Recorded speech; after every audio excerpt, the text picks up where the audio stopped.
Hi అండి, అందరికీ నమస్తే. Welcome back to Arya Harshith blogs. Hi అండి, ఈరోజు మన కిచెన్లో పచ్చి మామిడికాయ రోటి పచ్చడి చూపించబోతున్నామండి. దీనికోసం ముందుగా మామిడికాయను శుభ్రంగా కడుగుకొని తర్వాత చిన్న చిన్న ముక్కలుగా కట్ చేసుకోవాలండి. ఇలా మామిడికాయ సీజన్ వచ్చిందంటే ఎన్నిసార్లు చేసుకుంటామో లెక్కలేదండి. ఇది వేడి వేడి అన్నంలోకి తింటూ ఉంటే సూపర్గా ఉంటుంది. మామిడికాయ పచ్చడి లేదా మామిడికాయలు అనగానే మనకు ఎన్నో గుర్తొస్తాయండి. ఈ విధంగా ఇలా కట్ చేసుకున్న ముక్కలన్నిటినీ కూడా ఒక ప్లేట్లో తీసుకొని తర్వాత ఒక స్టవ్ వెలిగించి ఒక కడాయి పెట్టుకొని కడాయి బాగా హీట్ అవ్వాక ఒక పావు టీ స్పూన్ మెంతులు మరియు ఒక అర టీ స్పూన్ జీలకర్ర మరియు ఒక టీ స్పూన్ ఆవాలు వేసి బాగా వేయించుకోవాలి.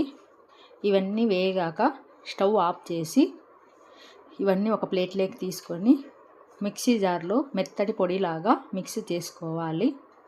తర్వాత మనం ముందుగా పెట్టుకున్నటువంటి మామిడికాయ ముక్కల్లో 2 స్పూన్ల కారం, రుచికి సరిపడినంత ఉప్పు మరియు వెల్లుల్లి రెబ్బలు వేసి గ్రైండ్ చేసుకొని పక్కన గిన్నెలో తీసి పెట్టుకోవాలి.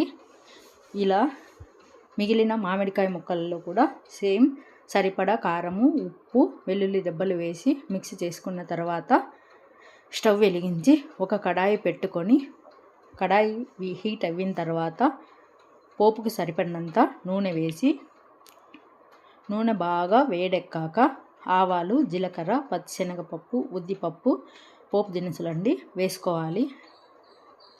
ఇవన్నీ బాగా వేగాక నెక్స్ట్ కరివేపాకు అలానే ఎండుమిరపకాయలు కూడా వేయాలి. ఇలా ఎండుమిరపకాయలు వేసిన తర్వాత నెక్స్ట్ మనం ముందుగా దంచి పెట్టినటువంటి వెల్లుల్లి రెబ్బలను కూడా యాడ్ చేయాలండి. ఇవి బాగా వేడెక్కాక చూశారు కదా వేగుతున్నాయండి. ఇవి వేగిన తర్వాత స్టవ్ ఆఫ్ చేసుకొని చూశారు కదా వేగాయండి.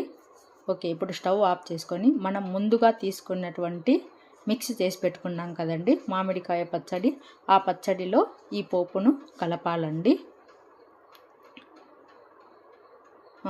ఓకే, ఇలా మొత్తం ఈ మిశ్రమాన్ని అంతా కలుపుకున్న తర్వాత మనం ముందుగా మిక్స్ చేసి పెట్టుకున్నాం కదండి ఆవాలు, జీలకర్ర, మెంతుల పొడిని ఇందులో యాడ్ చేయాలండి కొంచెం.